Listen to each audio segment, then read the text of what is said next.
Hello guys. Welcome to my vlog. Nandito po tayo sa Cotabato City. Ngayon po ay papakita ko sa inyo ang aming city dito sa Mindanao.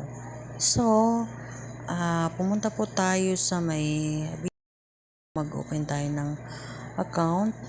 So, pasensya na guys kay hindi ako masyado marunong mag voice over. So, dahil maganda ang panahon ngayon, naglakad na lang ako papunta at pauwi. So ngayon,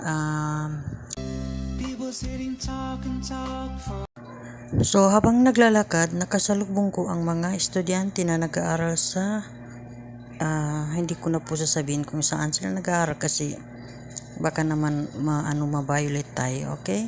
So, ayan po sila mga gwapo. Ayan.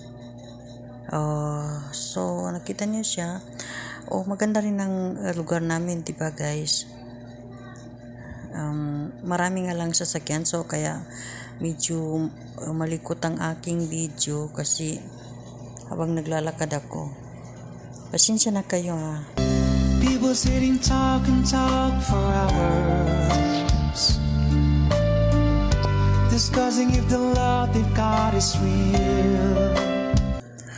So dahil pabalik na tayo sa ibang bansa guys, ayan, at pasuri-suri tayo habang naglalakad. Siguro nagtaka na yung mga tao dahil linibot ko na ang city ng naglalakad lang. Kasi gusto ko kasing na-exercise yung mga paa ko.